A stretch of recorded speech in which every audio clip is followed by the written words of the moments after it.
This episode of the podcast is the last remaining podcast from the Joe Rogan Questions Everything Sci-Fi show. Will we do another episode of that show? I have no idea. It's up for debate. It's in talks. We've tried to figure out another way to do it that doesn't involve driving to weird places or flying in to meet a bunch of shitheads who are lying to us about whether or not they've been abducted by aliens or seen Bigfoot. Or that was the primary problem that we had with that television show. The big problem that I had with it was I didn't want to do a show where we were just running around debunking things. I wanted to do a show where we were talking to people that brought up questions that I thought were actually fascinating. That people that really had information that stimulated your curiosity. And I really didn't find that too much. We found that with the real subjects. We found that with the subjects like transhumanism, when we talked to these people that really were interested in pushing the boundaries of technology. With those folks, we really did have interesting conversations. We really did cover subjects that I thought were worthy of your time, of your energy, of your viewing and listening pleasure. But far too often, what we dealt with was a bunch of lost people that were completely fixated on ideas that were probably nonsense. And I didn't want to do that anymore. What I did enjoy doing, though, was doing the podcast aspect of it. I really did enjoy talking to Duncan.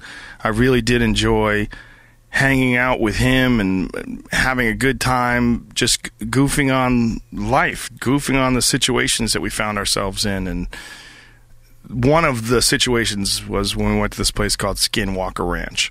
And Skinwalker Ranch is this place that's out in the middle of Utah. And we flew out there and met with this questionable individual who I think it's safe to say is at least mostly full of shit. But the trip was still fun, and talking about it was fun, and just talking about it was what I found to be not just the most fun part of doing the show for me, but the most entertaining part of the show was exploring these ideas with an intelligent guy like Duncan. So whether or not the show moves on, I will definitely continue to do things like that with Duncan. So this is the last podcast, and this episode is brought to you by Audible. Audible is the leading provider of audio entertainment for the World Wide Web. If you enjoy books and you haven't listened to books on tape, you are doing yourself a disservice. It's a fantastic way to continue a book as well. If you have the Amazon has this thing called the Kindle Fire HD, and they have an app called WhisperSync. And what WhisperSync does, it allows you to read a book. You read a book and you get to a certain part of the book and you shut it off, and it syncs up with the audio recording of that book that you can listen to in your car or on your mobile phone or what have you, and you can listen to it while you're in your car or while you're on the train or while you're on a plane or whatever you're doing. It allows you to go back and forth between reading the book and having someone read the book to you. Amazing, amazing resource.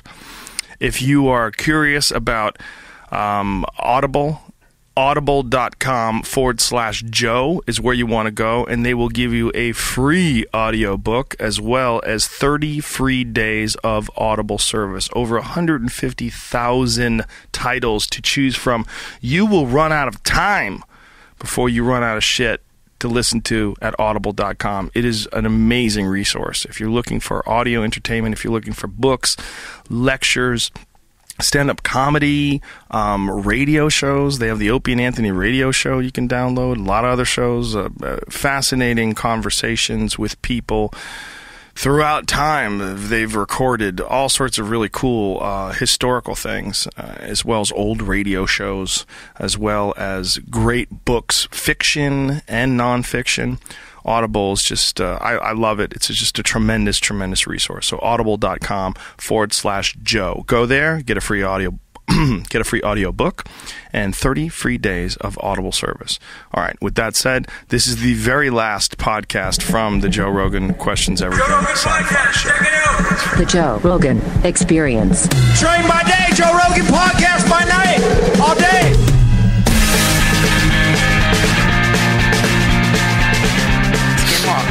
Yeah. Are we rolling? We good? Yeah, we're good. How smoky's it in here? We all right? It's like fog. Look at this. This is the fog of confusion. That's what's in the air, Duncan. The fog of confusion. Yeah. The smoke of mystery. So we went to Skinwalker Ranch, and we found a lot of crazy. Yes. We found a lot of crazy. Yes. It was an interesting place. I'll tell you what, Mike Miller, the gentleman that we talked to that lived with his cool dog and had seen the orbs. Yes. That guy I enjoyed talking to. He seemed like a real down-to-earth guy that had no reason to lie to us. He didn't seem like he had any agenda. Sure. And his story, although sounds completely crazy, while he was saying it, did not seem in any way like he was being deceptive. It seemed like he was telling us a real account. I know it sounds crazy. Yes. But, it's what I saw. Yeah. And I believe him. I mean, I believe that he had this experience. What it was, you would have to be there. You'd have to see it. And even then, if you saw what he saw, the way he explained it, you wouldn't really know. And I think that's the real problem with any completely unique experience. If you had it and no one else had it, what kind of a burden? Walking around like you've seen these rainbow-colored orbs that are the size of softballs, and they're flying around your house and going through walls, and your dog's looking at them, and you're shining lights on them, and they're avoiding the lights and flying around. What do you do? It's over. It's gone. They leave. You're back to just sitting at home. The TV's still on. Yeah. Your dog's still there. Yeah. And all of a sudden, you're forced with this decision. Like, what you're faced with this decision. What do? You tell your friends about this? Yeah. Do you keep that to yourself? What would you do if you saw a bunch of crazy orbs flying around your car and then disappearing off into space, and then other than your own strange memory of what just happened, life is exactly the same. Yeah. What do? Do you tell people? Yeah, you tell people. You got a responsibility to tell people. You've got to be brave enough to tell people, because if you don't tell people, then you're discrediting your species. If there's some kind of brand new thing that's happening that no one's observed before and you see it, you've got to have the guts to get out there and tell people. Yeah. Sure, they're just going to look at you like, oh, this is the typical dusty, cement-laying, desert recluse with a filthy dog who's been huffing paint and hallucinating orbs. That's all anyone's going to think. That's the problem, but I think that you must tell people, because if you don't, then no one's going to investigate it. And if no one investigates it, then these things will remain in the land of the crazy instead of coming into the light. And if they come into the light, think of what that would do to all of society. If we can prove that there's hyperdimensional orbs that traverse wormholes to communicate with dusty old cowboys in the middle of Mormon country, wow. What a great way of putting it. Yeah, and if they really are some unique thing that we're experiencing for the first time, but will continue to show itself and eventually become, factual, eventually be a part of, I don't know, what we consider reality. Yes. You would be so pissed. You're like, I saw that too, and I didn't have the balls to speak out. That's right. And what if Marconi never spoke out when he started discovering radio waves? What if Darwin never spoke out when he recognized that there was a process called evolution that was happening in the world? What if Edison never spoke out when he was stealing Tesla's ideas? Yeah. And it's really interesting because when you stop and think about what you're talking about, this flying thing, why is that any stranger than fish? Why is it any stranger than something that breathes water and does whatever it wants in this three-dimensional world under the ocean? Right. Why is that any weirder than birds? Yeah. Yeah, why is that any weirder than... I saw an eagle the other day when I was in Seattle. I saw an eagle. Yeah, a flying, knife-faced death machine. Yeah, that was a dinosaur. Yeah. That survived. Yeah. It survived and figured out how to fly and steal fish from the water. Yeah, if someone came up to me and said, listen, and I'd never seen an eagle, and they're like, which do you think is real? A floating orb that is alive and follows you, or a thing that evolved from lizards that has a knife on its face and flies through the sky killing fish? Yeah, it has like bone cutters. Yeah. It's even sicker than a knife. It's a pair of scissors. Yeah, it's a flying pair of scissors. A giant scissor-faced monster from 65 million years ago. Yeah, that carries away your cat, your chihuahua. That survived a giant 5-mile-wide chunk of stone and metal that slammed into the earth and killed just about everything except these cunty flying lizards. Yes, exactly. And also go down under the ocean. Yeah. Go down into the deep, deep parts of the ocean where you see those creepy, glowing goblin things that just live down there. Absolutely. There's things that are they're self-luminescent or bioluminescent. Like they glow. They make light underneath the water. Yeah. How crazy is that? Yeah. Why is that any crazier? Why is a flying orb crazier than that? It's really not. Especially when you consider what that orb did. It's not like that orb stole his cat and flew away with it and ate it on the top of a rock like an eagle would. Right. An eagle would steal your cat, man. No problem. Eagle has no problem. You leave a baby alone with an eagle. Watch what happens. Sure. That's crazy. Yeah, it's crazy, man. But here's the difference. Orbs just fly around the baby and take off. Nobody gets hurt. We don't know. Maybe the orbs plant seeds in the baby. And change the thought of the baby. Yeah. Change the way the mind works. Hypnotize the baby. Maybe the orbs drive the baby insane. But the difference, of course, is that there's a million pictures of eagles. Yeah. There's very few pictures of orbs. There's a million pictures of undersea death goblins that glow. No pictures of UFOs. So. Well, there's photos of orbs. There's photos that people put online that they claim to be orbs. The problem is they're very much like our guide in Utah. I don't know. I mean, maybe everything he said was 100% factual, but it was so crazy to hear someone who says they've seen Bigfoot, they've seen orbs, and bulletproof wolves. They've seen all these things themselves, and they're telling you it's just this spot. This is this crazy spot. Maybe he's telling the truth, but it's so fantastical, and that is the sort of the same thing that comes along with all of these tales, whether it's orbs or wolves or any of the crazy things that we were told that these people saw. If they are real, you're dealing with some crazy, unique experience that really I commend you for coming out and talking about it, because I might keep my mouth shut. I probably wouldn't. I'm pretty stupid. I would definitely talk about it if I saw something cool. I would. What am I talking about? I would talk about it. But some people didn't want to talk to us. And I could understand that first couple that we met that we were supposed to talk, and then the day of shooting, they got cold feet. And they were like, you know what? We don't even want to talk about this. It's like the last thing I want to do is be that person on TV talking about something nutty. And they're like, no. We're not doing it. Like, they just were done with it. They thought about it. Probably kept them up all night. Wisely so. But Mike didn't give a fuck. You know what, man? Yeah, he didn't give a fuck. It didn't bother him at all. Yeah. And he told it to us just matter of fact. And I was with him every step of the way. I believe that guy was telling us a true encounter. I don't know what it was. I don't know. Maybe, who knows? He might have had like a misfiring of like several key elements of his brain. Sure. And they might started producing hallucinations in front of him. Who knows how much whiskey he drank right before he saw these orbs? Yeah. Who knows? Who knows what cold medicines he mixed up? A lot. Who knows? But the bottom line is, this guy, when he was telling us about this, I believed him. And if you and I had just gotten to see it, man, what a world-changing event that would be. But that seems to be a part of the narrative of all this really crazy, fantastical stuff. It's like, if you could be there and see it, boy, it would just change the world. But when you go looking, nobody finds shit.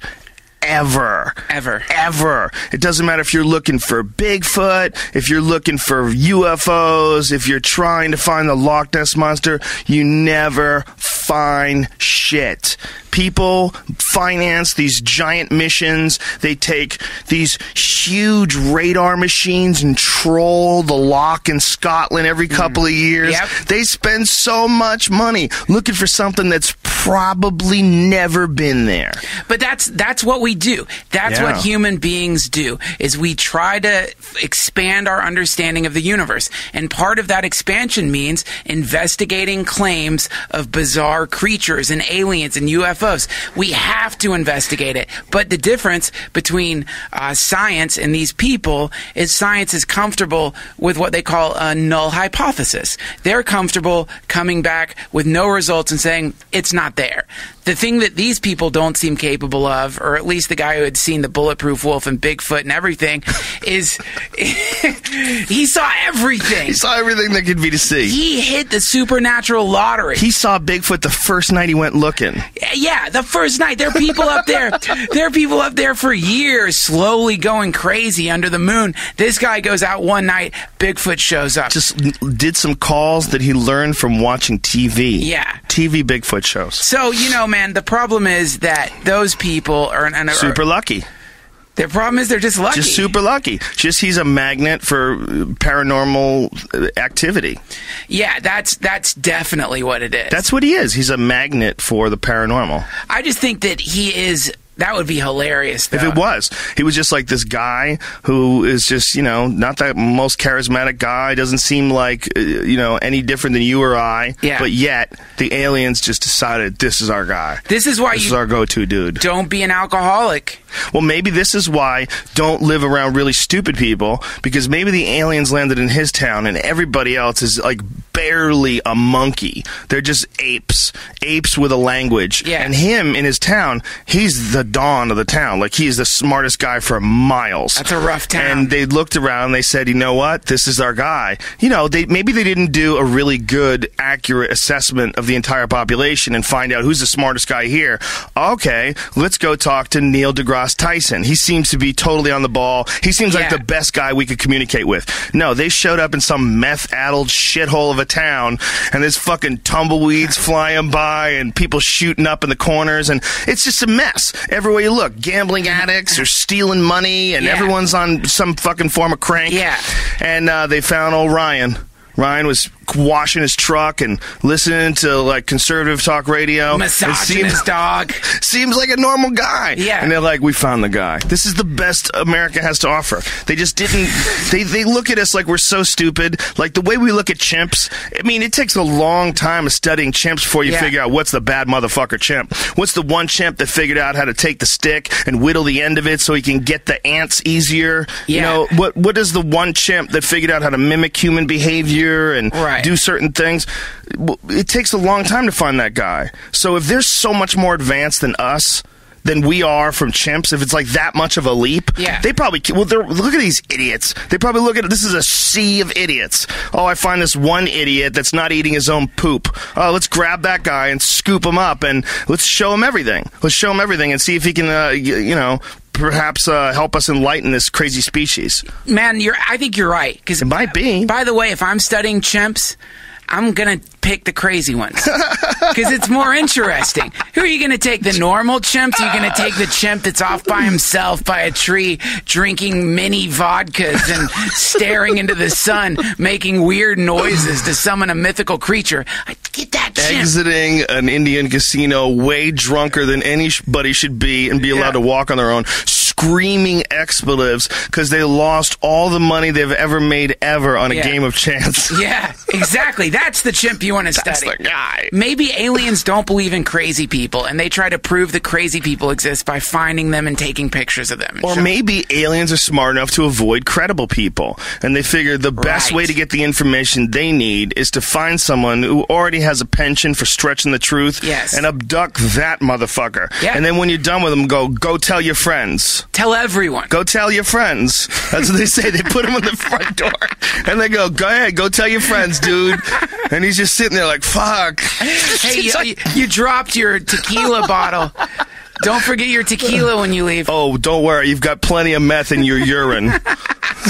Yeah, you're going to come up clean. Get out of here, dude. So the guy goes to the police department and tells a story, pisses in a cup, and they go, get the fuck out of here. What's in here? This can get me high. I could drink this and get high for a month. Yeah, beat it. Get out of here. Scram, storyteller. It's really smart. It's genius. Yeah, it's a genius thing to do. It's Yeah. true. The last thing you want to do is abduct some Obama. logical... Yeah, Obama. What if Obama feels compelled to tell the world and they actually listen? People alter their behavior, start looking for UFOs, put on special glasses like in They Live. You You remember know that what? movie? I wouldn't- Roddy Piper, John Carpenter? Old school. No one's going to believe Obama. How dare you? No one believes him now when he talks about anything, much less aliens. Well, maybe that would be perfect. That would be the ultimate cover. Come straight to Obama, and that's the one thing that like everybody's like, you know what? This guy, we got to get him out of office. Like everybody's fine with drones, everybody's fine with paying off the banks, everybody's fine with arresting people for medical marijuana. Everybody's fine with everything. But he says he saw a UFO. This motherfucker. Let's get him out of here. Get him out of here. You're lying to my children. God, that'd be fun to be an alien, wouldn't it? You get to suck anybody into your ship and do anything you want to them. No one can call the police. Just drop them off. Go tell your friends. Yeah, tell Go everybody. tell your friends. By the way, we're invisible to everybody but you. Yeah. Yeah, I mean, you don't think that they can make you invisible? I mean, it seems to me that if you can come here from another planet, pretty much you can do anything. I mean, Yes. whatever you can manipulate in our world. Yeah. You might be a bulletproof wolf. Maybe that's like the best way to show up. Sure. Just be a wolf that you can go ahead, shoot me. You pretend that they hurt you, and then you fly away. You turn into mist and you vanish. Why would we assume that they're limited in their ability to exist in matter the way we are, just contained by this biological prison? Yeah. Maybe they can be mist. Sure. Maybe they can do it. Maybe they just appear out of nowhere. Maybe they don't get in big stupid ships like we do and fly through the air. Maybe they're like, oh my God, they're still doing that? Do you know that you could just become mist and appear as like a wolf or something? Yes. Maybe they do that. I mean, why not? Wouldn't you? No. Listen, if, now this is a big if, but one of the gentlemen that I talked to, Terrell, what's his first name? Rich Terrell. One of the gentlemen that I talked to, this guy, Rich Terrell, he's from the JPL Labs. All right, this guy's super smart. JPL Lab. I don't know what they do there, but it's very important. Very important rocket science-y type stuff. Yeah. Well, we were talking about simulation theory. And one of the things brought up about simulation theory was if you don't know that you're in a simulation, and as you're in that simulation, you create another simulation. Like, wouldn't that sort of mimic the fractal behavior that the whole universe seems to exist, or seems to show, that exists everywhere you look? Whether it's the Fibonacci sequence, the way it applies itself to sunflower seeds, or just the fact that you go into the atoms themselves and there's so much space there. Yes. It's almost like the universe. And if that's the case, and if what we're looking at is just a representation of an artificially created world, and inside that artificially created world, we're working feverishly to create another artificial world. If that's the case, then maybe alien life is just simply someone who decides to present itself as that inside this simulation. I mean, if we really are completely in a world of ones and zeros, we may really be limited by our imagination more than we're limited by possibilities. Right. We just seem to only be capable of imagining things that someone has already documented, whether it's a tiger or a shark or a tornado. These things are documented, so we'll accept them. Yes. But maybe if it's a simulation, there's some shit out there that we just haven't seen in the game yet. Yeah. There's some new levels to the movie where you pass this area and all of a sudden you're in a magic land and bulletproof wolves exist and turn out of mist and they land on your porch and they look at you and you shoot them and they vanish. I mean, the ability to have wireless communication existed when people were beating each other's heads in with rocks and worshiping golden cows. At the same time. Always been there. It's just they hadn't discovered it yet. So it's true. No doubt there's some amazing technology or some amazing law in the universe that we haven't quite discovered yet that eventually we will, that will be as disruptive to society as every other invention or discovery like that. But these discoveries are not made generally by people who stink of gin and who go wandering drunk through the desert staring up into space. These discoveries are made by people who have an inclination, an impulse, and have studied a lot of science and know the process that you can uncover these laws, which is why it's so important to approach these things from a scientific perspective, because otherwise you end up with an unprovable thing. Maybe you saw something, but the fact that you're not approaching it scientifically immediately discredits you. You said something that was very important, and I want to reassert it. You said that the ability to communicate wirelessly always existed. We just hadn't figured it out yet. Yes. But it always existed. Yep. Just we didn't have the technology to unearth it. That's such an important point that you made. And I don't think people could really wrap their head around that. It's really hard to. We can sort of see the future, like a little bit in the future, like we think about it, but whenever we've tried to guess, we're always so off. Yes. You know, like, do you ever watch Space 1999? No. Oh, it was a great show. It was a great show, but it was 14 years ago, supposedly. Right. I mean, the show was made in the 70s or the 80s or something like that. I think it was the 70s. And it was supposed to be about the future in 1999. Like Space 1999. Hilarious. Like, this is going to be crazy. We're just going to be living in the galaxy in 1999. Like, they're so off. Everybody's always off. Yes. But you know what they never saw on Space 1999? Google. Right. They didn't have all the answers. They didn't know where they were going. They didn't have navigation systems. Yeah. They didn't have any of that shit. They didn't have cell phones, okay? They talked to each other. It was like a walkie-talkie type situation. Yes. Like, you know, like in the Enterprise, Kirk out. Nobody saw what we Right. have right now that is completely insane. That's right. I mean, we literally have the power of immortals. If we lived 1,000 years ago, we would be some strange freak existence. Yes. That, you know, people had never seen a guy with a cell phone, never seen a guy in a car pull up with a cell phone, never see a guy step out with sunglasses on and have a machine gun in his hand. Yeah. All the things that we have today that seem like insane, impossible, unimaginable things Yes. 1,000 years ago, they're totally, completely, 100% commonplace. Yeah, you pluck someone from 1,000 years ago and drop them into any city in the world, and they might go crazy. Or pluck someone from 1,000 years in the future, and who knows what kind of shape you can take. Right. Who knows what you know, whether or not you can even teleport consciousness into other objects and Sure. ideas. We have no idea what's going to be possible. And once they start figuring out a way to put technology deeper and deeper into our lives, or we ever become part technology ourselves, some form of cyborg, Yeah. anything is fucking possible when that happens. That's right. Anything's possible, and it's the people who have the most open minds that end up making the discoveries that transform history. So that's why it's important for people to not be afraid to explore these things. It's just the way you explore it has got to be precise. Right. Because if you aren't precise, then you end up in a lot of trouble. I mean, best case, you end up wandering through the desert. Maybe you fall into an ant's nest because you're a little too drunk, and, you know, you go home with some stings. Worst case, you've got a little bit more charisma than that fella had, you know, and then you start telling other people like you that you can communicate with Bigfoot. And they'll say, "What? Really? Yeah, I communicate with Bigfoot. And he told me that I should start a church." And the next thing you know, you've got someone who's started a new religion about worshiping Bigfoot, surrounded by equally nutty people who have no interest in proving anything at all. And then that's how religions start. And then you know what inevitably happens next? The person says that Bigfoot came to them in a dream and said that they have to have sex with your wife. I don't know why he wants me to do that, but he wants me to do that. He wants me to do that, or the bulletproof wolf will come. And that's how religions start. That's how it starts, man. And that's why it's dangerous. And that's why people like that have to be held to actual scientific principles. Because if they're not, then they can cause a lot of problems. It's also why what we talked about before. It's important to hang out with people that are smart. If you hang out with a bunch of dumb people, especially if you're that guy, if you can just tell them things like that, like Yeah. you met a bulletproof wolf and like, whoa, where's the wolf? You tell that guy anyway. You start making things up just Yes. to keep yourself entertained because Yes. you're dealing with an ape. You know, your friend's an ape. Right. He's completely stupid.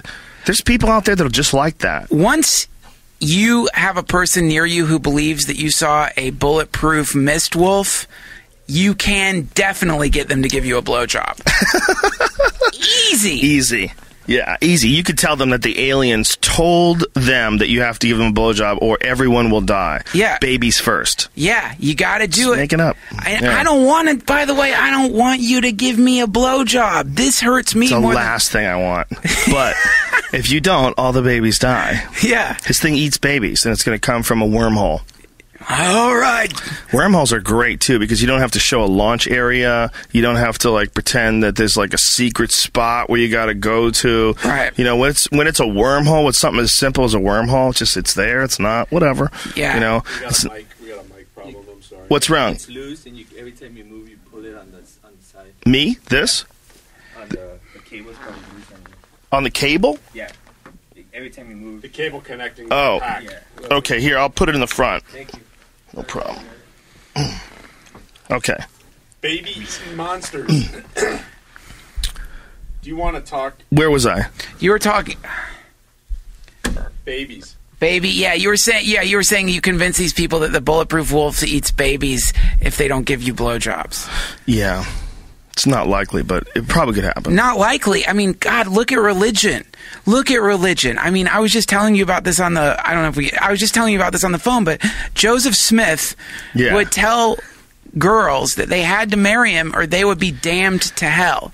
Now, what's the difference? That's the problem. If someone had gone to him and said, look, you've got to prove this thing telling you that you can have sex with my daughter before you have sex with her. I want some proof. Measure it. Show me the tablets. I want to know who this thing is that's telling you that to stick your penis in my daughter religiously.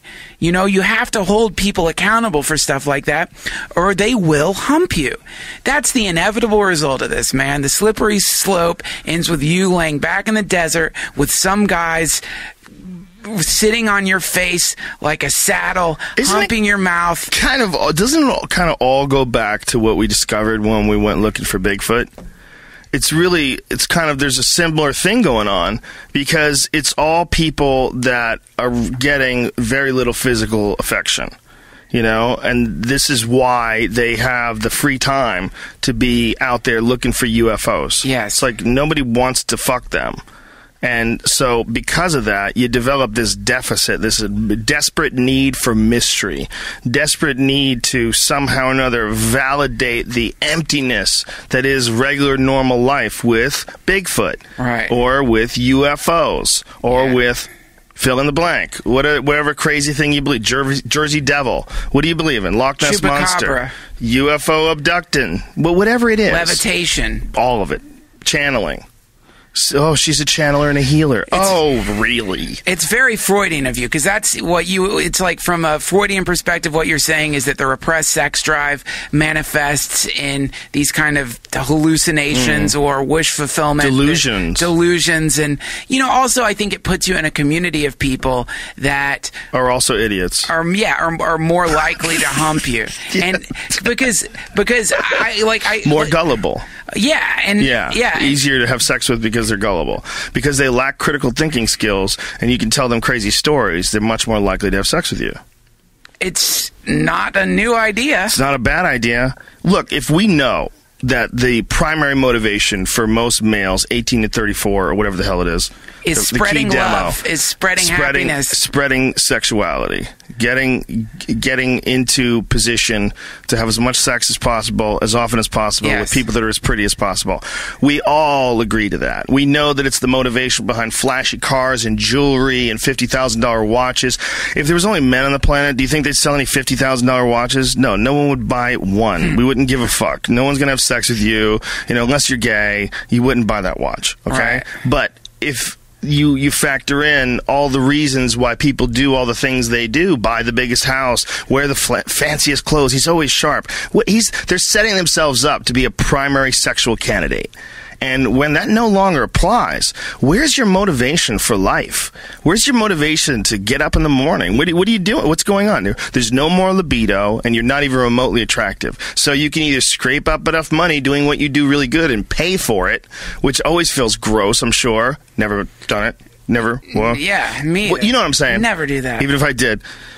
what I'm saying is, it would be sad. It was sad to be some 60-year-old dude who worked his whole life to put together a meager bankroll, and every couple of months he blows some of it on an escort, and in between that, he's looking for UFOs. Yes. Just out there, we're basically locked down. We've got 100% proof now. What we got here is the smoking gun. This guy actually told us and signed an affidavit. We got the gun. We got the smoking gun. It's right here. Look, it's done. If you don't believe in UFOs, you're crazy, okay? Because we got it all. We got it here. We got it now. This is a very exciting time. Yeah. They're going to release this information. There's going to be no denying. We've got top-level people from all areas of the government who come out with amazing stories. Yeah. And once you hear those stories, it will be undeniable. And then they give themselves this like sense of excitement along with reciting this stuff and talking about this stuff. These mysteries are going to get uncovered, but they never do. They never do. It's a mating dance. It's part of the mating dance. It's like a tail feather. It's an aberration. They pop up the Bigfoot tail feather, pop up the UFO tail feather. You do that after a few drinks, you know, in a kind of dark bar. You'd say, like, look, I don't tell a lot of people this, but I had an incredible encounter in the desert a few weeks ago. And, look, I probably shouldn't tell you. No, what? What happened? Well, first it started off as a mist. You know, you're looking to see if they believe you. Then it turned into a wolf. And then you start maybe a little crying, like you're a little upset about it. Next thing you know, you're back at the Days Inn, enjoying a nice roll in the hay with somebody that you've probably drugged. You know what's weird about the people that tell these stories, too? This is one thing that I've been noticing. There's people that will tell these stories, and they'll tell it to you in a way where you feel like they're recounting a memory. You know, like Mike Miller. That's his name, right? Mike Miller? Like Mike Miller. He felt to me that he was recounting a memory. But other people that we talked to just were saying a bunch of words in order. It's like it was complete. There's a complete flatness to the way they describe these encounters that doesn't register with you at all. Like they talk to you, they're like, well, I went into the woods and we started doing the sacred howl, and all of a sudden we saw the pyramid in the sky open up, and from it came this alien craft, and you're just hearing a bunch of words. You don't. There's nothing connected. This person there's nothing connecting them with that story, and there's nothing connecting you with that story. They're not trying to connect you with that story. They're trying to say the words in order that they think would make sense if you were talking about a crazy incident that happened. But it was clearly an incident that didn't really happen to them. And there's a sense that we all have for that. It's not bulletproof. It's not 100%. But there's a sense that you have when someone's telling you a story where you know they're full of shit. Yes. And that's a weird thing. It's a weird thing to be in front of people when you know they're not telling you the truth. But we all know what it's like. It's not that people can't trick us. People certainly can trick you. But when you know someone's full of shit, you really do know they're full of shit. You know what I'm saying? Sure. It's not 100%. It doesn't work with everyone, and there are people that are sociopaths. There are people that are really good at lying. There are people that are very charismatic and can, they're con people that can, steal your money and bilk you out. They're experts at lying. Sure. Actors. I mean, what is being an actor? It's being a liar. Yeah. I'm not saying that they use it in their personal life, but Daniel Day-Lewis would be the greatest fucking liar in the history of the world. Yes. Think about how good that guy would be at lying to you. Did you spill the milk? And he comes in and he looks like he hasn't eaten in a week. He's fucking hobbling and he shits his pants while he's talking to you. That guy you'd be like, oh, for sure, that guy didn't spill the milk. You wouldn't lie. He's telling me the truth. He's crying. This poor guy's like, he's got cerebral palsy or something. Yeah. And you take him in the bathroom, you clean him up, and he punches you in the face and rapes you. You know why? Because he was faking it the whole time. He just wanted to get you to where you were alone with him in a bathroom washing his ass because he can't wash it himself. And then he just beats the shit out of you. What are you doing? This is like erotic Daniel Day-Lewis fan fiction. I don't even know what it is. I don't even know what I'm doing. I went down the road. How did he end up in your house? We started talking. I just made all that up. Look, that's the universe giving me a little gift. It's a gift it's called creativity, Duncan. I don't even know where it comes from. No, look, I love the idea. I don't even know where it comes from. It's just a gift. gift. I love the idea of like someone spilled milk. Daniel Day-Lewis comes in. You're like, did you spill the milk? He's like, no. Suddenly you're washing his asshole. He shits all over himself because he's scared. Because you scared him. He pretends that he's really sick and feeble, and you yelled at him, so he just defecates all over himself. And he's crying, but he can't wash himself, and that's one of the reasons why snot's coming out of his nose. He's weeping. He can't even breathe. He's doing it so well. You feel terrible. Yeah. And you're like, we'll clean you up, buddy. We'll clean you up. Yeah. So as you're cleaning, he just beats the shit out of you and fucks your mouth. He holds you down, just punches you in the face till you're unconscious, and you wake up because you can't breathe out of your mouth because it's filled with cock. 50 Shades of Daniel You're trying to get some air through your nose while Daniel Day-Lewis is just fucking your mouth. Why? Because he's an awesome liar. He tricked you. He got you, bitch. Again, and I think that's one of the most important things a person could talk about. Points. I think that's the important point, is that there is a slippery slope when you're around a liar. Mm-hmm. That will end with that liar's cock in your mouth. Well, I think there's a real slippery slope with human beings if you are around someone who's trying to be deceptive in order to profit off something or trick you into something. Yes. Or someone who gets really good at figuring out how to pretend that there's something they're not, or they've seen something they haven't, just in order to get something from you. Right. Whether it's your attention or whether it's your money, there's a weird thing where people realize, like, oh, I don't have to tell the truth. Right. What I have to do is just make up a good story that allows me to get into a situation where I'm on TV telling this story. Yep. And so that's what they do. They just sort of like lump together this idea in their head, and maybe they rehearse it, maybe they wing it. And in that case, you just keep asking them about it over and over again over a long period of time, and they slowly start twisting that story around because they don't remember what the hell they told you. Listen, there's so much money in it, man. So much money. So much money. Books. Look at the Vatican. I mean, my God, the moment you can convince people that you're in contact with a thing you can't take pictures of or prove, and they believe you, you are loaded. You can get so rich. And religion has shown this again and again and again. I mean, these people take it to the nth degree. The people we ran into in the desert, the guy thinks he saw a wolf that turns into mist and Bigfoot.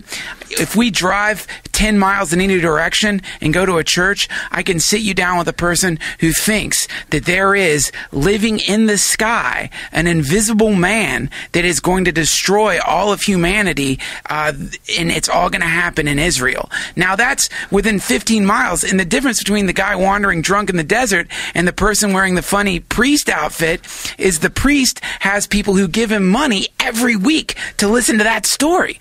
They drop it in the collections plate and send that thing around and just listen to that story again and again.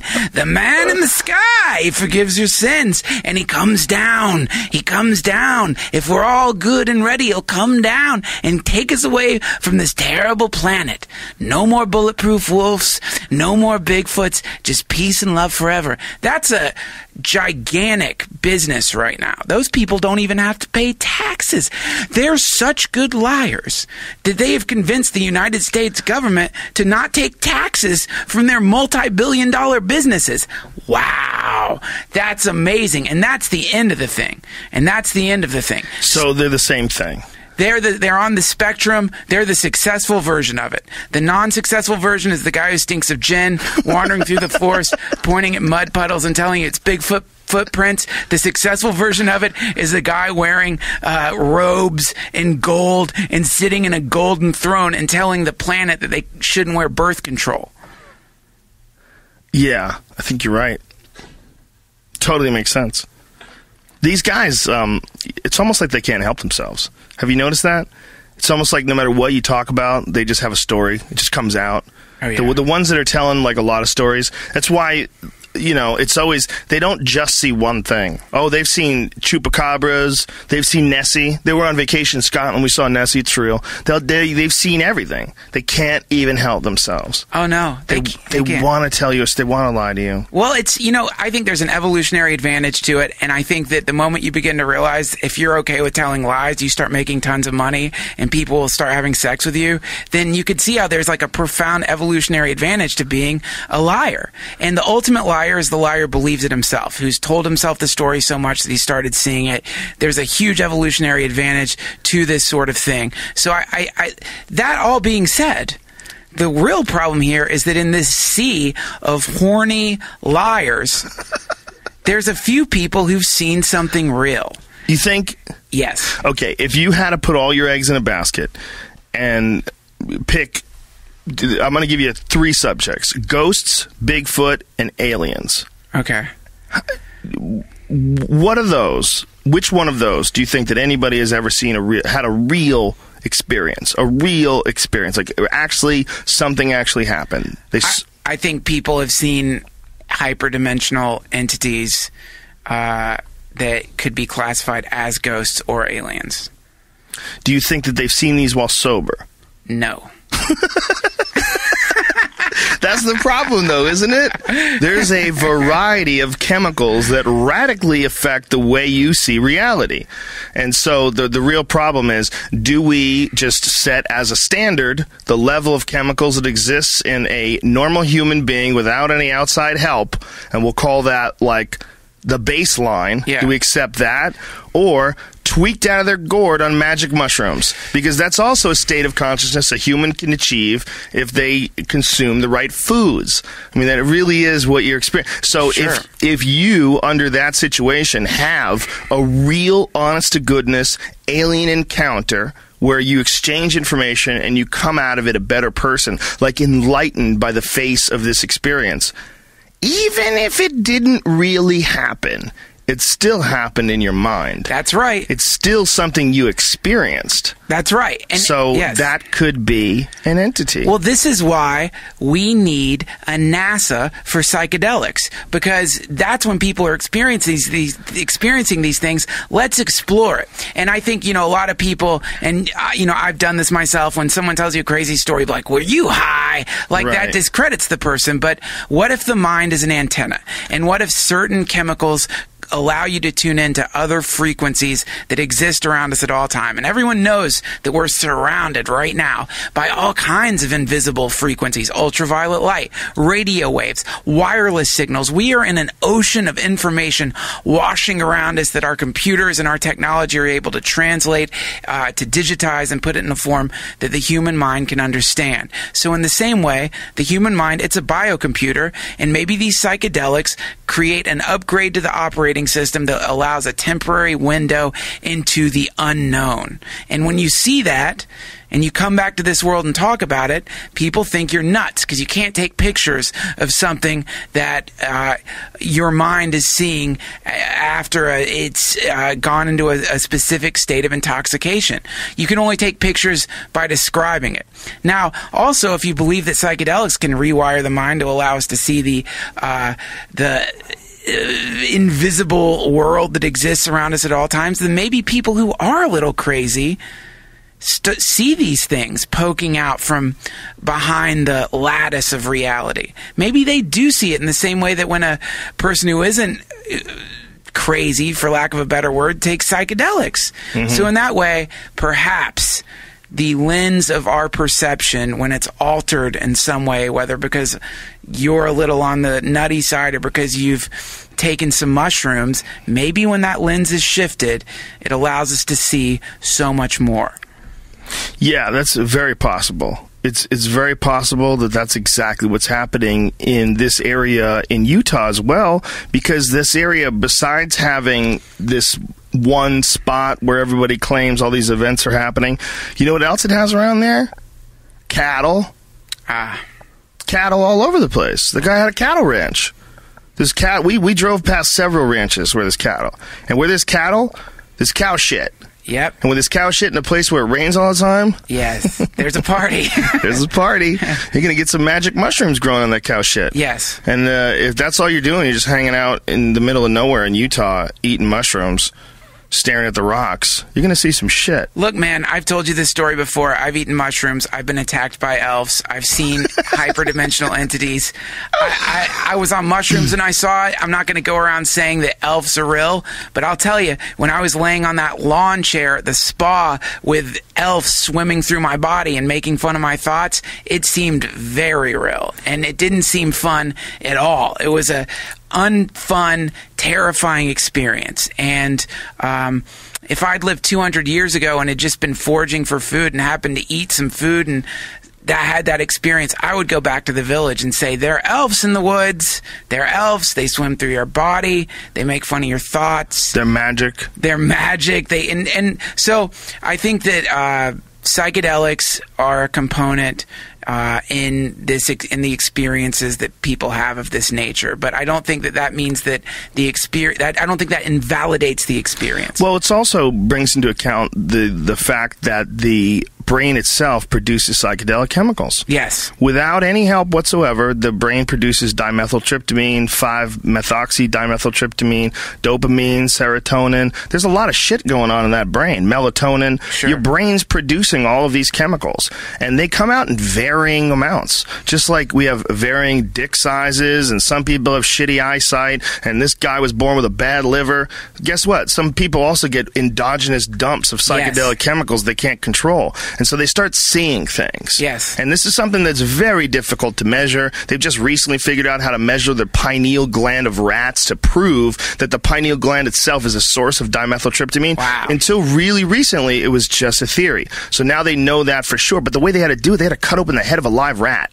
You know, you're not going to no one's going to let a person do that to them. So we're not even going to find out what's going on inside a person's head as far as the production of this stuff. And we certainly are not going to be able to figure out when it's active and when it's not, and these big rushes and bursts, unless we get more advanced medical equipment, or unless we can get right to the source of it, cut open someone's brain while they're in the middle of an activity. Neither one of those events is very likely. Right. So you're not going to be able to tell whether or not someone who had this crazy experience just had this rush of naturally produced psychedelic chemicals that we know exist in the brain. That's it. Exactly, man. And maybe when they have that rush, they're actually perceiving something that is there in some form, something that exists in the same way radio waves exist, in the same way that ultraviolet rays exist. And we'll never know that until we stop the prohibition on psychedelics and start studying them again. But that's probably never going to happen. The experience was still fun. You know, I enjoy going to rural places, and the scenery there was beautiful. And Mike had all of those pieces of petrified wood that he had found in that area. Apparently, he said it's all over the place. You just find petrified wood, and it's really, really super common. It's just it's a very strange place. Like it's very beautiful. And they said there's a lot of cougars out there. They see not the chicks that are looking for action. Sure, they're over 40. That's not what they meant. They meant like mountain lions, a lot of mountain lion activity. And one of the women, what's her name that took us up there? Shannon? Right. That woman, Shannon, while we were walking up to the top of that bluff, she told me she heard a cat. Yes. She said she just didn't want to upset us. I go, how do you know that you heard one? She goes, you could tell what they sound like. She goes, but they didn't want to have anything to do with us. So I just didn't want to alarm y'all. And I was like, Jesus Christ. We heard a mountain lion like right next to us in the bushes. And she's like, don't worry, keep it moving. Keep it moving. It's only nighttime when they hunt. You guys have to be careful with this show, man. You're telling me, man. Wandering up in cougar. That's why I send you to weird spots. Yeah, but it's bad. It's dangerous. Look, we're up in cougar country. Who is guiding us? Captain Crazyface. Yeah, we're being guided through herds of cougars by a lunatic. I prefer to refer to him as the Bulletproof Wolf Wrangler. The Orb Caller. You know, the Horse Whisperer? He's the Sasquatch Whisperer. Yeah, he's a Sasquatch Whisperer. I think it's... If only Finding Bigfoot knew about this guy. You know? If we knew about this guy when we were looking for Bigfoot, we would have saved a lot of time. Yep. So the guy's just a magnet for the stuff. Yeah, bring him out there, hang him from a tree, like bait. But when we're around, man, even though he's a magnet for paranormal activity, when we're around, we're such losers that we just jinxed it for him. Well, that's what he thinks. That's what he thinks, probably, yeah. I wonder if he saw some stuff while we were all out there together, but he didn't want to bring it up unless we brought it up because he wasn't sure if it was real. Do you guys see my grandmother? No? Pfft, good, just checking. Yeah, Yeah, I didn't really. Hey, that's not Abraham Lincoln there telling me that I should blow up the federal building. Abraham Lincoln dressed up like the Silver Surfer with a swim cap on. The area was beautiful, though. You know, it's the ranch itself. When we were overlooking the ranch, it's gorgeous. I would love to have a ranch like that. It looks so badass. You know, it had a ranch house and beautiful trees and a beautiful field. I think that's the real gift that hunting for the paranormal gives you. Is it gets you out into nature. Yeah. That's one beautiful thing about it, man. This thing takes recluses out of their basement and into nature. Unless you're going for ghosts. That one sucks. Yeah. Indoor ghost hunting, but still at least you're driving to other houses, and a lot of people go to cemeteries and go outside to look for ghosts. This is nice, man, because people who otherwise would just be sitting in moldering piles of old diapers, spraying deodorant in the air to cover the stench of their rotting cat that died 3 weeks ago while they stare in the internet at conspiracy theory websites. This gets them out into nature, and I think that's a beautiful thing about it. It is. And you know what? Normally in nature, just wandering around, they'd probably start getting depressed. They'd probably start thinking, what am I doing with my life? But when you're running for your life inside of a graveyard because you know a ghost is chasing you, it makes things way more interesting. Way more interesting. It gives you a spark of excitement. You in fact lived the exact same life, even if you imagined that this would be happening. If you pretended that this would be happening and convinced yourself, you would live the exact same life as if an actual ghost was really chasing you. So your goofy, shitty brain decides to throw some chemicals down the hatch. Hey, listen, this guy's barely hanging on. Let's reward him with a little of the good stuff. Ka-chunk. So they opens up some valve in your brain and psychedelic chemicals flow, and you know, all of a sudden your shitty life that you're like barely hanging on and really thinking hard about jumping in front of a train. Yeah. All of a sudden it's transformed, and like you're the one who's been haunted by Richard VIII from another dimension. He comes out of the ground with a fucking turkey leg in his hand. Yes. He's chasing you around the... Hey. It's great. Why not? It's better than his real life. His real life sucks a fat one.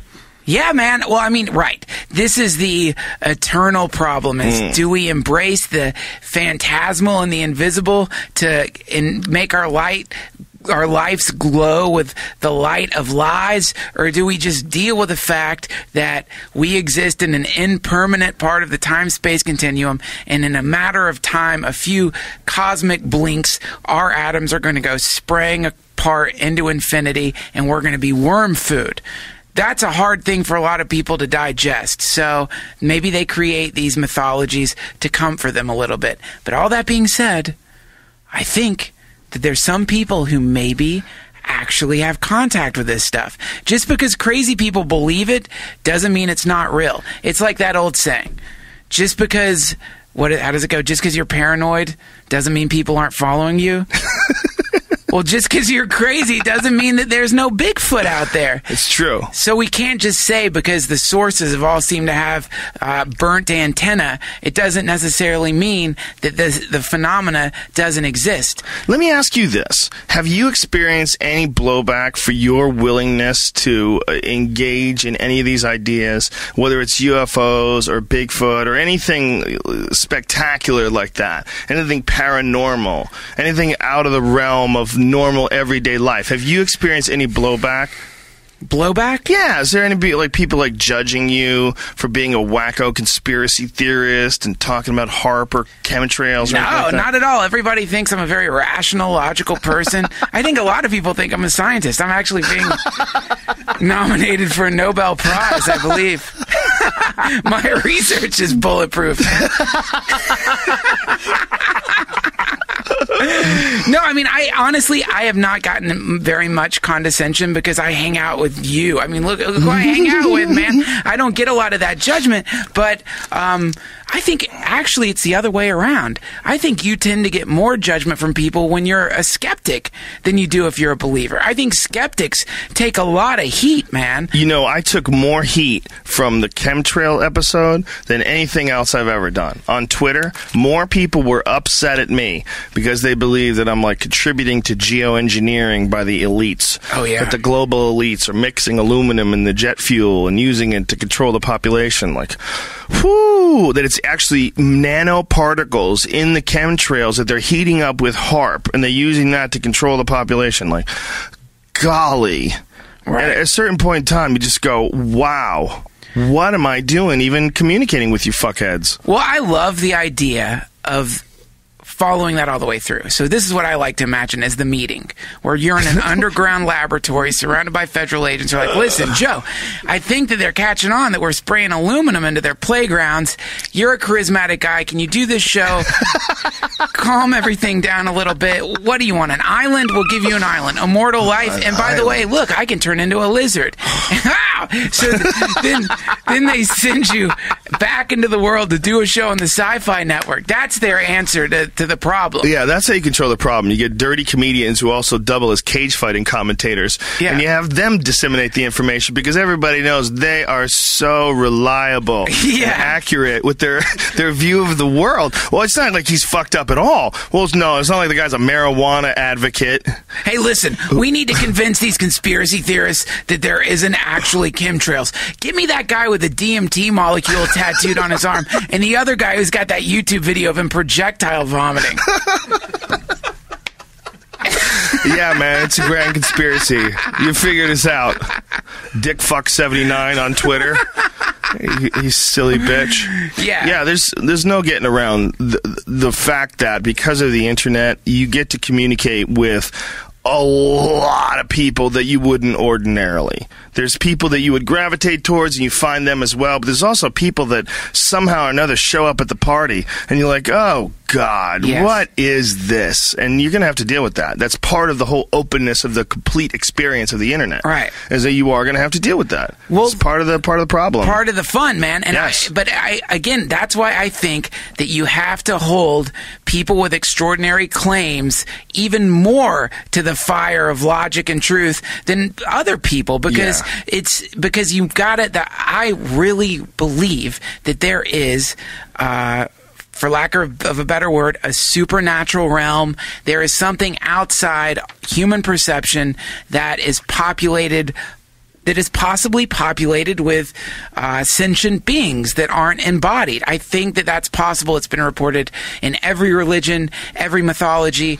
It's a story that keeps coming up again and again and again in everything. And your own personal experiences. Yes. So having had these personal experiences, it's something that you not only accept it yourself, but you feel compelled to tell other people about it. Yes, and the history of humanity is one where humans are being led by an invisible being. The world religions have controlled society for a long, long time, and these world religions all have at their root, outside of Buddhism, the notion of an invisible entity that has an interest in guiding humans. And so this is not just some imaginary thing in the sense that that it's something that people talk about who also huff glue.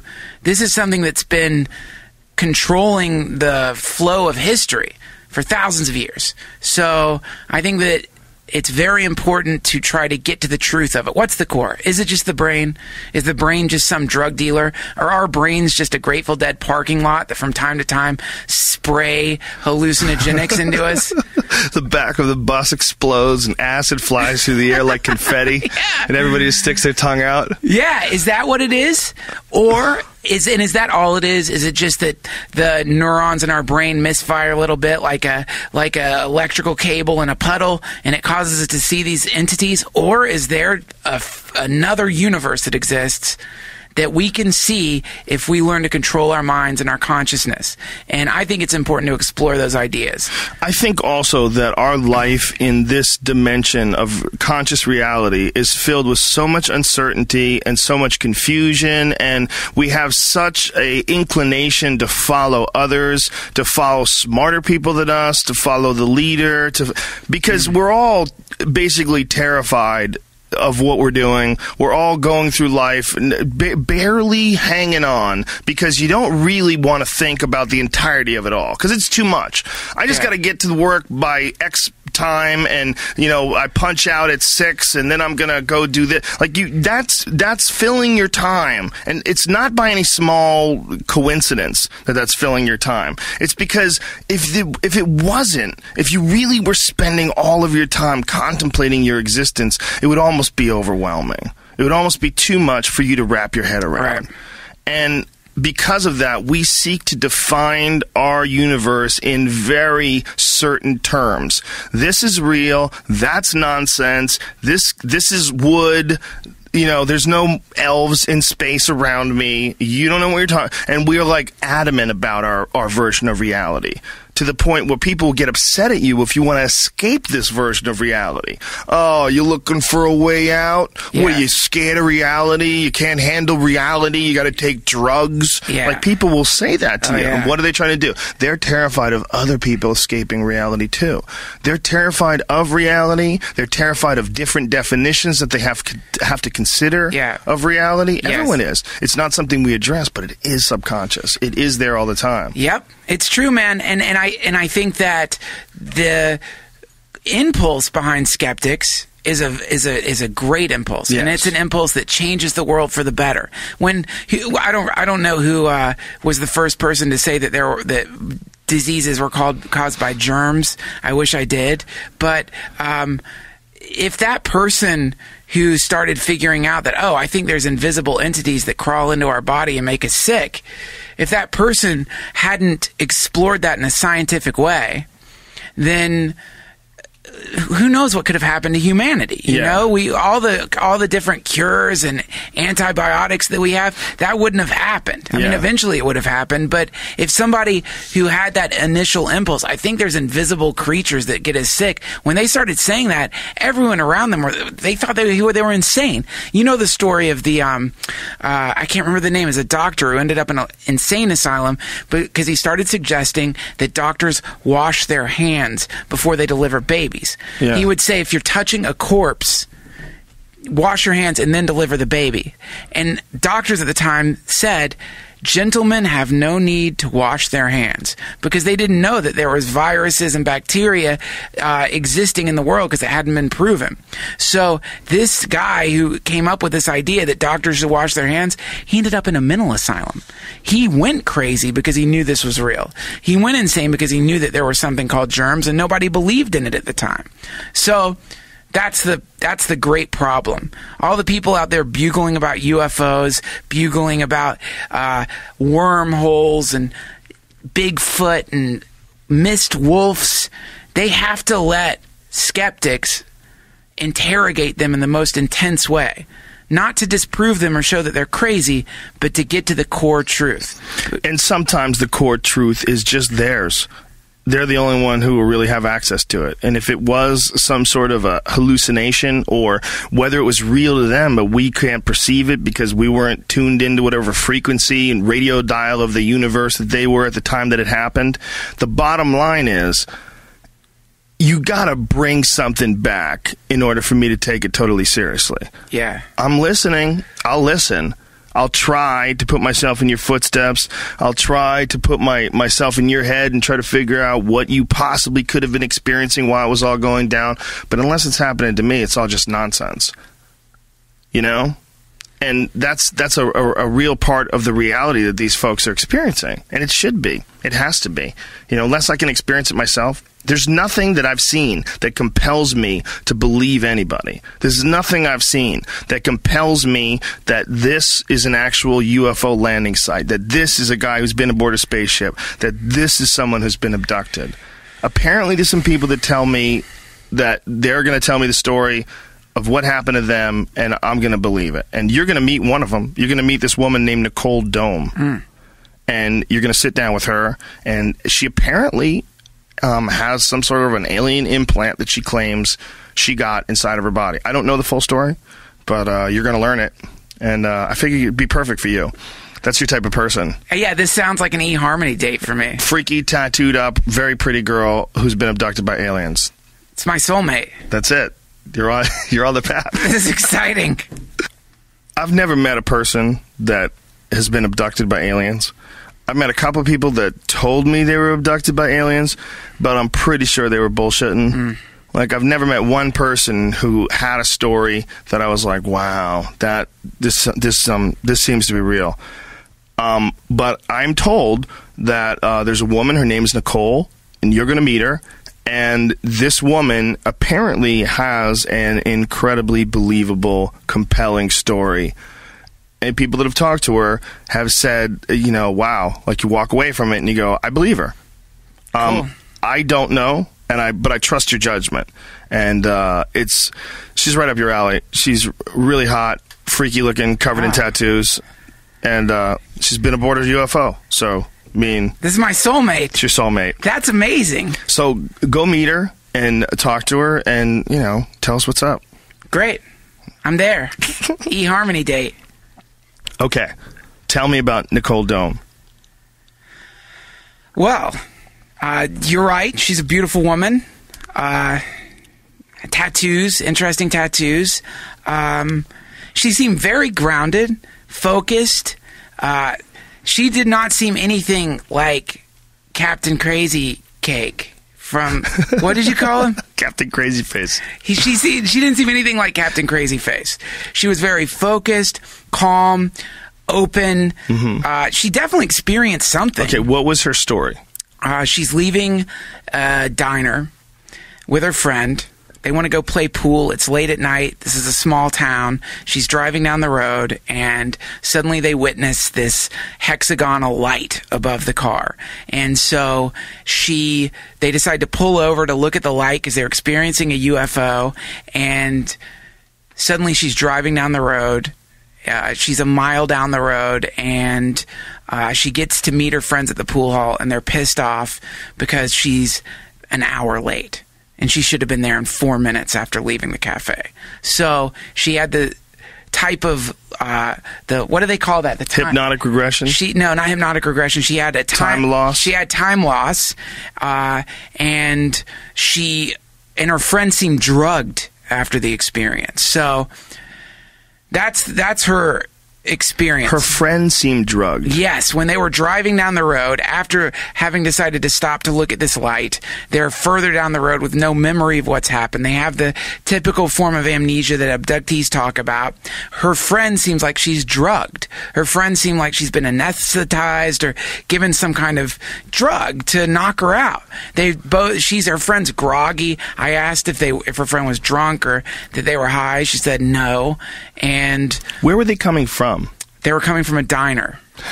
Is it possible that someone dosed them in the diner? Absolutely. Absolutely, right? That is possible that they were drugged. That seems much more likely. Someone was being an asshole who's working in the kitchen, decided to slip some LSD into their Cheerios or whatever the hell they ate. That seems much more likely. Well, yes, definitely that's a possibility. Now, her story is not that she ended up in somebody's basement tied to a chair on Cheerio-laden LSD, or LSD-laden Cheerios. Her story is that psychics started telling her that something on the left side of her body was off. And this happened a couple of times.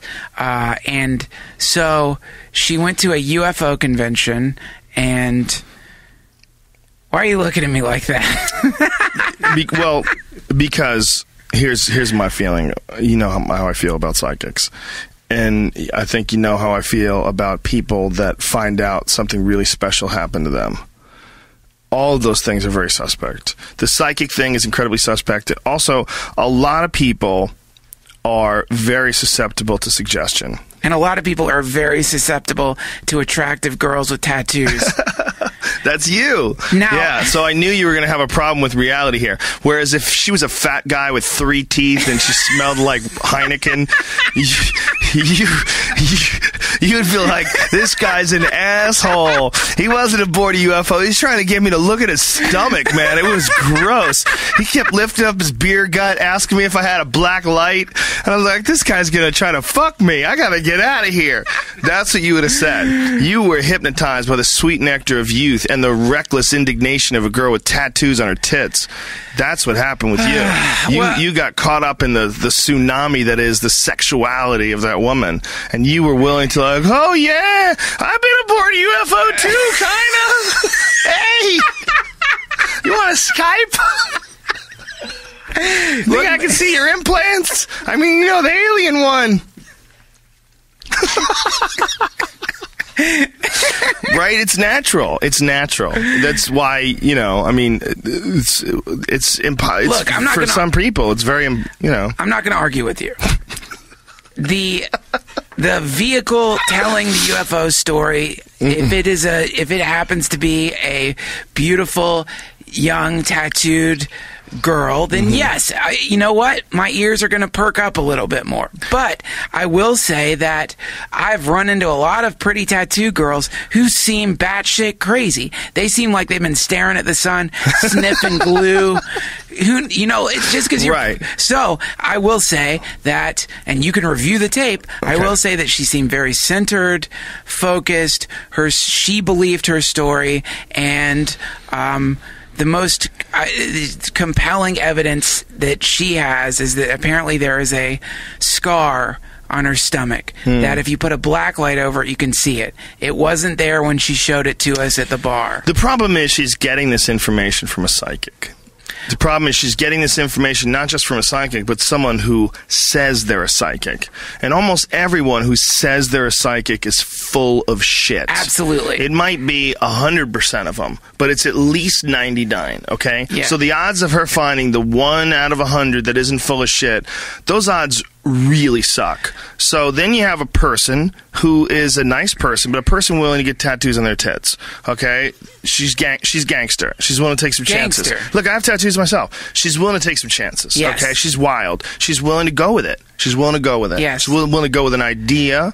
And she might be willing to go with a memory that some crazy fucking fake psychic plants in her brain, and it sounds real. And when you convince yourself of shit like that, if you're so inclined, especially, and I believe she probably is, so inclined to believe the fantastic, it's common for people who have UFO abduction experiences to have like an inclination towards that type of thing. They believe in that type of thing. Yes. Which aids the experience. Confirmation bias. And she's only talking about memories. That's right. Well, here's the provable part. She is going, apparently these beings abducted her. The memories that she has are of being put on a steel table, and they did something to her ovaries, possibly put an implant inside of her. She's actually going to get tests within the next few days to see what's going on down there and to see if there's some kind of implant there. And also... It's an IED she forgot about. She had an IED put in when she was in high school. It's just, fuck, where'd that thing go? Don't use that. She has no evidence right now to prove... Of course she doesn't have any evidence. But she's going to get it. No, it's not going to happen. It's not going to happen. How about that? How about hold your breath? It's never going to appear. There's going to be no evidence. It doesn't exist. You're never going to find it. It lives inside the imagination only. I'm going to scan her with a black light. It might be a real experience now, okay? As far as memories go, her memory might be as real as my memories of some stuff I did just a couple of weeks ago, which are very shady at best. If you asked me about my trip to the mall to get my laptop fixed 2 weeks ago, and I had to recount everything that happened, yes. If you could see inside my memory about how shitty it really is, and how little I really remember about my trip to the mall, I remember almost nothing. Right. If you told me I had to pick out where I was parked, otherwise I couldn't drive home, I'd be like, shit, I don't know where I parked. Right. I have no idea where I parked at the mall 2 weeks ago. And that was me. and that was real while I was awake. So these memories that this woman has that are pulled out of a dream state, okay? Yes. Pulled out of a hypnotic state, suggested to her by a psychic. They don't even live in her conscious memory. A memory that she's piecing together from something that someone told her about some dreams. And just, maybe, yeah. That might as well be my trip to the mall, okay? Because to her, it is real. So when she's telling you that it's real, she does feel it's Yes. real. And when she looks down, first of all, why is this freak looking at herself with black lights? Well, that's the story. Whoever looks at themselves with a black light? She was at a UFO convention. Naked. No, Looking at her seriously. belly button. No, this is the story. For real. UFO convention. You know what shows up under black light? Loads! They do. They show up like ghosts. This is a cut. Take your little woman and have a little party on her upper midsection, and then flash a black light.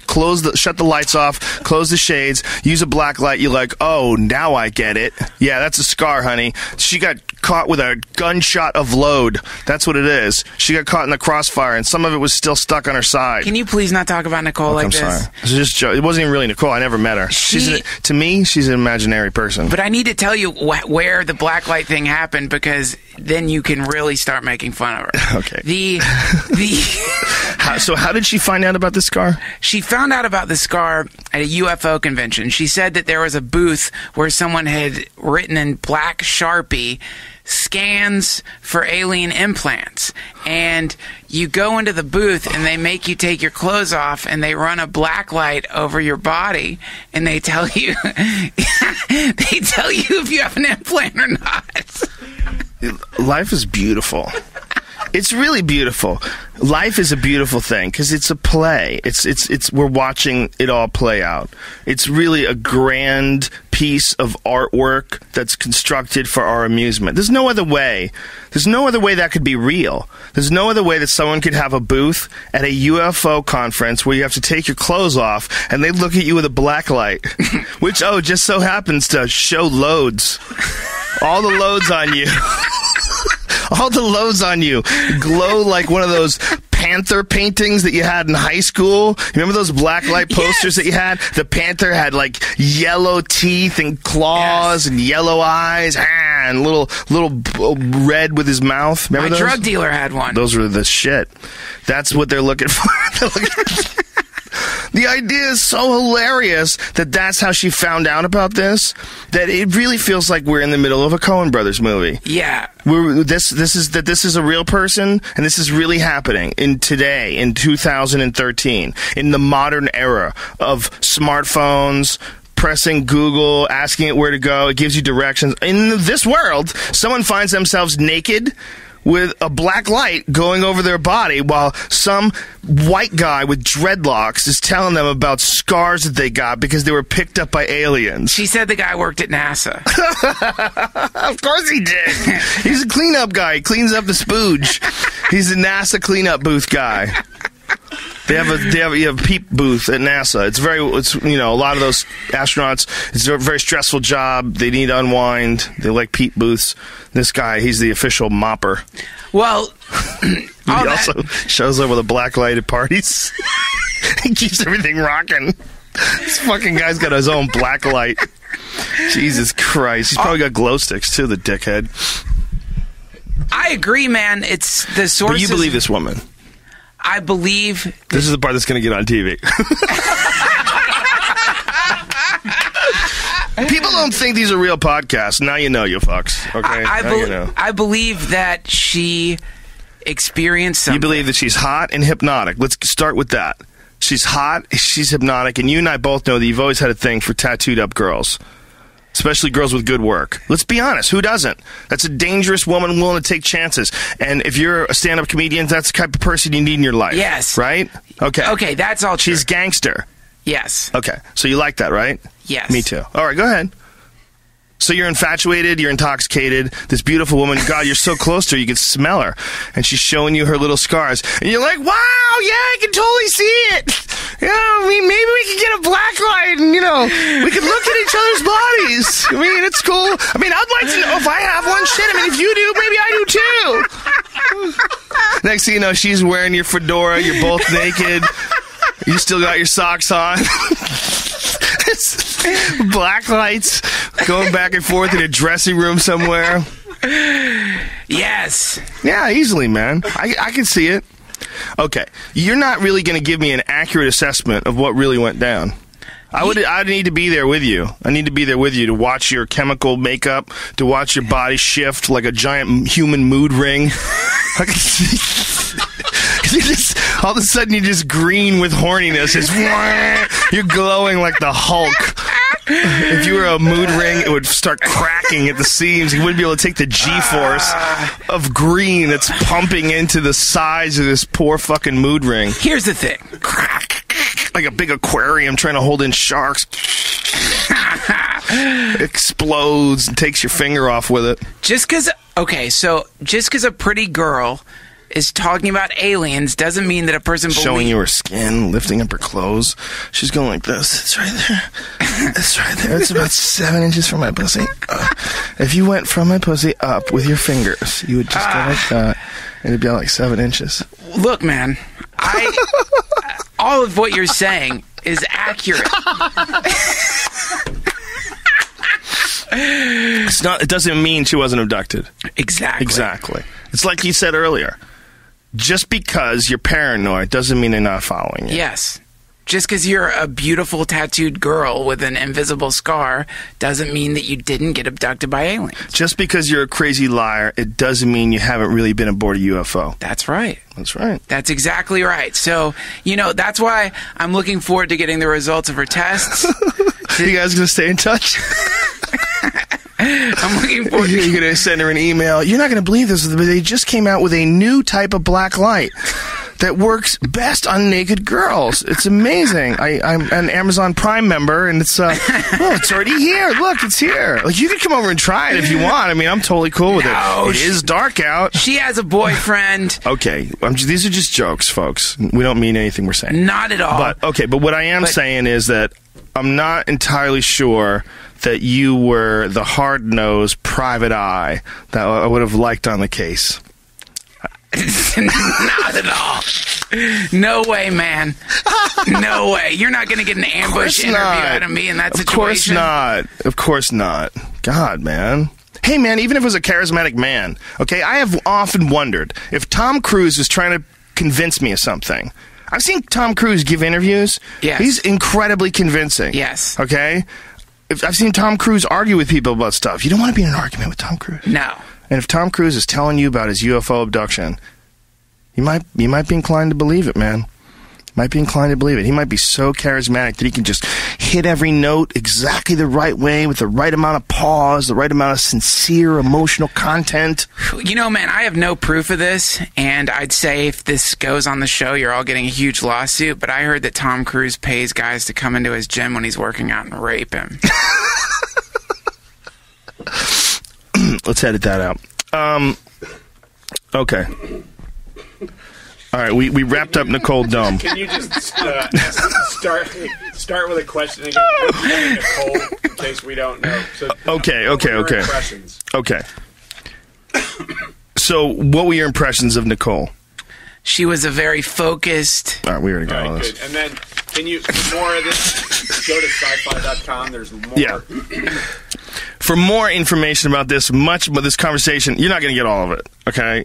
That's fine. Sorry, it's sci-fi.com. They're not gonna show all this shit. But for more information, go to sci-fi.com. We have a lot more of this up there. We had to edit this. It's a 44-minute show, folks. Yes. Okay. And then what? It's all right to say at the camera. Yeah, I think that's fine. Yeah. It doesn't matter. The one that might be funny is ask each other what would happen if you got abducted. Okay. If you got abducted, each of you, and then I think we're good. Yeah. What do you think would happen? We good? Yep. Have you ever thought about what you would do if you were abducted? Yes. What do you think would happen? I'd cry and scream and try to keep whatever I could out of my asshole.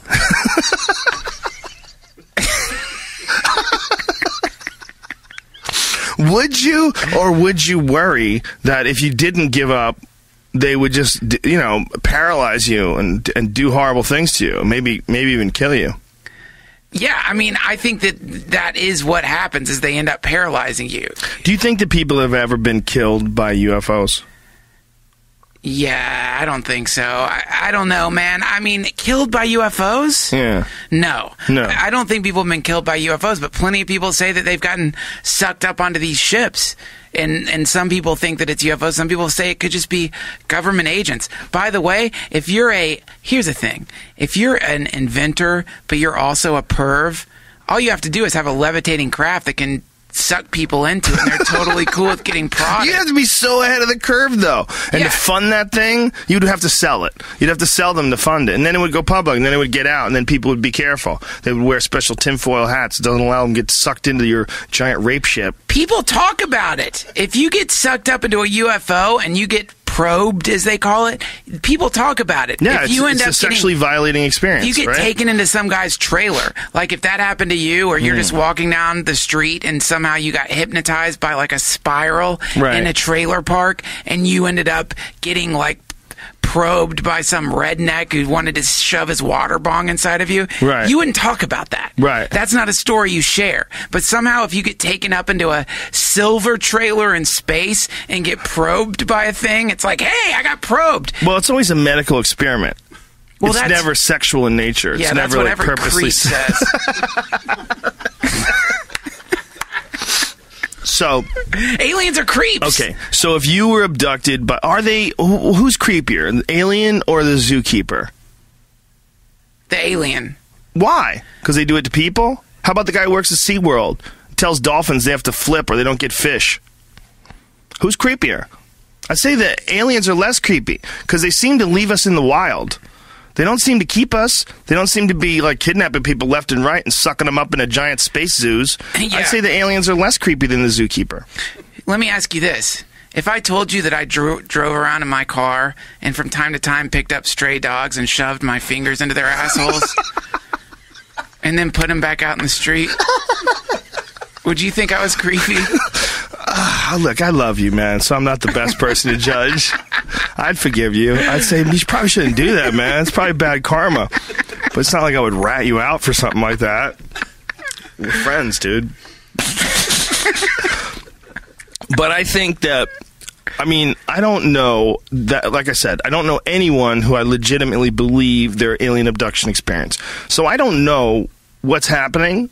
I don't know if it is just, in fact, a memory that someone has introduced into their mind and they relay it as if it was a fact. But much like my real memories, they're very sketchy. I've had Yes. some beautiful moments in my life, and I look back on them, and there's flashes, and try to piece it together. Yeah. You know, try to piece together some of the most memorable, spectacular events in your life, and they come off like weird slideshows of blurry images Sure. and a narrative that you can follow in your head because you know it, because you remember it, and also because you've said it a bunch of times, you told people about the experience. But the reality of your memories, they're terrible. So it's so hard to say what exactly is going on. Well, you know what those gray aliens look like, right? They look like, and I think someone else has posited this theory, but if you look at the gray aliens and you take a doctor with a medical mask on and you look at him delivering a baby, the first thing a lot of people see is that kind of shape, that kind of thing. And when you're taken out of the womb and suddenly they're running medical tests on you, which is what happens when you're born, they weigh you, they do all this weird shit to you. I don't know exactly what. Then that is a very traumatic experience. And some people say that alien abductees are actually reliving the trauma of birth. That's what they're experiencing, is the trauma of being yanked out of a very warm, safe place and being poked and prodded by beings that you can't possibly understand because you've never seen another human being in your life. It totally makes sense. And that also, it sort of makes sense why there's such a clinical nature to all these experiences. It's always these cold tables and pokes and no one's talking to you, no one's loving and warm and comforting. It's always just medical and cold and sanitary and very dark and bleak, and the room seems impossibly large and bright. Yes. It's exactly what it is. Yes. It's probably just an implanted memory that's distorted distorted radically over the years and added to with dreams and all sorts of other paranoias that you gather up and stew together over the course of a lifetime. Yep. And then while you're sleeping, they all come boiling together and I'm on a ship. Yeah. They're taking me away. Yeah. Meanwhile, you're just a baby. Yeah. You're just a little baby shitting all over yourself, screaming for the first time, staring at a fluorescent light when you've been inside of a pussy for the last 9 months. Yes. You don't have a fucking clue as to what you're seeing. No, How would you not remember that? There's a big question. Why would we assume that kids don't remember that? Because some people say you try to block it out of your memory because it's so traumatic. It's Maybe such so. a horrible thing. Especially if you get circumcised. You come spraying out of that thing and they snip the tip of your cock off. Exactly. And how about if it's done in an Orthodox Jewish way, where the mohel has to suck on it to stop the bleeding? I'd try to forget it. Yeah, how the hell are you going to remember that? You don't want to. I don't even want to think about it happening to other people. Well, you answered my question for me. What? About how I feel about being abducted. I was going to turn the same question to myself. What would you do? Exactly. Try to stop something from going in my butt. That's it. That's what you do. Because it probably doesn't really happen. You know what? I don't think it really happens. And if it does really happen, I don't think it happens physically. I might be wrong. But I don't think it happens. Just not enough. No videos. There's not a single security video of a guy leaving his body and flying through the walls and aliens come and taking him away and the wife getting up to pee in the middle of the night and the husband's gone. She calls 911 and 10 minutes later he just appears magically underneath the covers. There's none of that proof. There's no video. There's no nothing. Nope. There's a bunch of weird people that are telling weird stories, and that's all you get, and that's all you're gonna get. Bank on it. Put it all in the bank. Bet it all on black. You don't have a fucking chance. No one's pulling anything back. No one's going to get a picture. No one's going to have an implant that's worth a shit. No one's going to have a single photograph that doesn't look like bullshit. No one. There'll be nothing. There'll be no evidence. Until there is. There'll be no evidence. I think that we never get to that point. How about that? I think human beings get lodged into a simulation long before we ever figure out how to really live this planet. And I think that probably happens exactly the same all throughout the universe. I bet the only space travel that people do is inside of simulations. I bet no one ever gets past it. This is what life does. Life creates an artificial reality as soon as it knows how to and jumps in there. They create an artificial version of what they would like when they figure out that the human synapses are just a bunch of ones and zeros and you can boil it down and copy it and duplicate it. Yes. I think that's what we do. No one ever gets anywhere. It's so much more economical too. And it is. I mean, it's easier to go into the depths of your mind than it is to build some kind of ship and go flying to a dead planet and look at dirt. Look, I could be wrong, but I don't think anybody ever goes anywhere. I could be wrong, but I don't think any of these abductees have ever left their bed. I don't think that anybody that's telling you these stories has ever really experienced anything in a physical sense. Doesn't mean it didn't really happen, but I think that if you could put a camera over them while they slept and when they woke up in the morning with this fantastic story, I bet you wouldn't see nothing. I'm afraid that you may be right. It could just be a subjective experience. It could be some kind of traumatic memory. It could be a lot of things that are in the subconscious mind. But one thing's for certain, a lot of people have had this experience. Now, why they're having it, who knows? But yeah, you would think with the number of people who are having this experience, you'd drive down the road and look to the side and see people getting sucked up into the sky and clouds coming back down confused and people weeping. have things, Duncan. They have seen things, Duncan. You just don't know the stories. You know, you're sitting here all smug, but if it happened to you, man, imagine if it happened to you. And no one wants to believe your story. And you're worried about telling people at work. They might think you're crazy and you lose your job. And you can't feed your family. Right. You can't. Okay, bro? Because you're sitting here all smug. Must be nice. Must be nice to be a stand-up comedian living in Los Angeles. I'm in a trailer park in Oklahoma. Someone sucked me out of the sky. And now I can't tell my boss at the coal mine or I might lose my fucking kids. My wife's doing meth. My fucking tire's flat. Okay? What do you want me to... You're kind of an asshole, Duncan. You know want that? Me to hold you? Talking a lot of shit about people that have actually had unique experiences. I'm sorry about you. You don't know my life, Duncan. You don't know what what happened to me that night changed me forever. Yeah, I bet. You're like the worst of whoever. Think how bummed abductees. the aliens are when they abduct that guy. Oh God, He's playing golf drunk. Yeah. In the middle of the night, and they scoop him up. Put him back. And look, you guys are dicks. Okay, if I was super fucking advanced, I wouldn't just be stealing people while they play golf, and spitting in their face and shit. And the Throw 'em aliens are like, back "What are we over." dealing with this guy?" But that is one thing, man. That what if you could just overpower the aliens? Like you never hear about people getting abducted and then wrestling the aliens to the ground. These are apparently these frail little beings. What if you could fight them? I think that the idea is that they've reached this point where they control matter with their mind. That's why they Yes. have these giant heads that are way bigger than ours. And that's why they don't seem to talk with their mouths. Yes. Look at me, I'm like adding to the folklore. I'm just making shit up. I don't know if any of this has ever happened ever, but I'm like culminating a bunch of different idiot stories. Well, they communicate with their minds. Yeah, they Jeff. do, Duncan. What they do is they basically implant ideas in your brain. By the way, JPL. You mentioned JPL. yes, You yes. know where that comes from, right? That's John Parsons' laboratory. You know who John Parsons was, right? John Parsons was Is that the Rifleman? John Parsons was a devotee of Aleister. Jack Parr? What? Parsons. Jack Palance. Parsons was a devotee of Aleister Crowley, who that's his laboratory. So that Parsons, he believed in extra-dimensional entities, and he would say prayers before he did any of his tests with rocket fuel and stuff. And L. Ron Hubbard, the founder of Scientology, stole his girlfriend because they used to hang out. You can look that stuff up. It's all 100% true. There's a crater on the moon named after him. Now, Aleister Crowley, he once tried to summon an entity. This is way before people were talking about aliens, and the drawing that he drew of the entity looks exactly like the gray aliens. You can look that up. Exactly like a gray alien. So follow that weird maze. Whew. Maybe Wow. it's Jack Parsons. I can't remember which Parsons, but That's the rabbit hole, son. that's the rabbit hole. We're done? Anything else? We good?